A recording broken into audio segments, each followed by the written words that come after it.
Right, hello guys, welcome back. So, short and to the point video today, we're going to be covering the results of my testing on the brand new Row 7 artifact perks released with episode Echoes Act 3. And if you want to find out how the new exotic auto rifle Choir of One can deal this much damage completely independently, then you'll want to stick around. So, first of all, we have Overload auto rifle, which as you can imagine is very self-explanatory. Any of your equipped auto rifles will now stun Overload champions, which for any Khvostov enjoyers like me out there, this is a nice added benefit. Also note that if you have this perk unlocked, it will grant your equipped auto rifles a 25% damage boost in GMs because of the overcharge modifier. Next we have Authorized Mod charged up, which makes it so the cost of charged up is now 1. Pretty nice but not massively impactful. It's just going to give you a bit more flexibility in terms of stat mods, since you can now run a full 4-cost stat mod with 3 charged ups, which can get you all the way up to 6 armor charges. Now we're getting onto the good stuff, starting with Sustained Fire, which reads continuously damaging combatants with an auto rifle grants you damage resistance. So now for simply shooting our gun, we're getting damage resistance, which is pretty nice. So how does it work? Well, according to the data compendium, hitting a single target with 10 bullets will grant resist times 3 for exactly 6 seconds. So this won't work on most red bars because they will usually be dead within 10 bullets, but for mages and champions this becomes a very easy way to provide yourself some additional damage resistance. And resist times 3 is a 40% damage resist, so it is quite substantial. If you pair this with any class that can get amplified easily, like a knockout consecration spam prismatic titan plus the artifact perk galvanic armor, having the two together is quite literally the freest 58% total damage resist you'll ever come across. So again, for any Khvostov lovers out there, we're definitely eating good with these perks. Next is targeting Autoloader, which reads, while you have an auto rifle equipped, defeating combatants reloads your equipped weapon and temporarily increases weapon damage. Awards bonus progress when dealing final blows while surrounded. And well, this perk does exactly what it says on the tin. Simply going to town with an auto rifle keeps reloading the gun to the point where you never have to reload. It turns out this perk works on a stacking basis where each non-surrounded kill grants 50% progress to 1 stack and each surrounded kill grants 100% progress to each stack, capping out at a total of 5 stacks of the buff. At the maximum 5 stacks, you get a 20% weapon damage buff and each kill refills 40% of the magazine, with the overall effect lasting for 15 seconds, which is quite long by most buff standards. I know I'm beating a dead horse here, but again, this pairs excellently with Khvostov or even the new Choir of One, since you can carry the buff into a damage phase because once you're at 5 stacks, it only takes 1 kill, surrounded or not, for a full refresh up to that 15 seconds. If you pair Choir of One with both this perk and Expanding Abyss, the gun actually becomes a very viable DPS strategy. Please observe.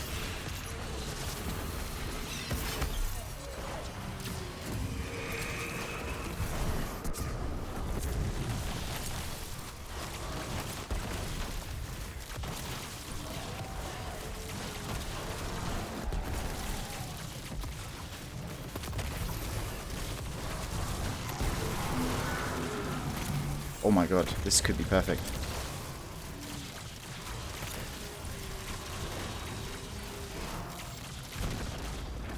Bang, bang, bang, bang, bang, bang. Yes! Nice! Holy shit! Oh my goodness. That's insane. I should note that I did have my friend Flux place a well for me here, but everything else was done completely independently by myself. So the fact that with a little help from the artifact, it's able to do that is telling to its strengths. Plus, it's just super fun to use in general. Finally, we come to the last new perk, Shock and Awe, which has appeared once before in Season of the Deep that reads, when you have an Arc or Prismatic subclass equipped, Arc final blows while you're amplified summon a burst of lightning that damages and jolts targets. The gameplay you're seeing now is from me using a perkless Arc bow, and the explosions are definitely quite noticeable, plus the added jolt is nice for some improved AoE damage. This also works for literally any arc final blow, so for example, an arc infused punch from knockout will trigger it, Trinity Ghoul now has the ability to jolt, but the best by far is an arc conductor Ergosum, which was already pretty destructive before, but now it's even more nasty. Indebted Kindness is also going to be very good with this, and any other arc utility option you can think of, like Vesper of Radius, Forbearance, or even Necrochasm with its arc explosions. Sadly, this does have a 5-second cooldown between activations, but there's really no reason not to use it for any arc related build. Currently, I am planning to make a build video for Warlock that revolves around this setup, as well as another featuring Choir of One, so stay tuned for those. Anyway, I hope you enjoyed this short breakdown of the brand new artifact perks, and I'll see you in the next one. If you made it this far, thank you so much. Your support means the world. And if you're really into the content I create, consider becoming a member of the channel, which not only lets you support me in the best way possible, it also nets you a whole host of awesome perks along with it. A massive shout out to these members up on screen, and I'll see you in the next one. Bye for now, dear viewer.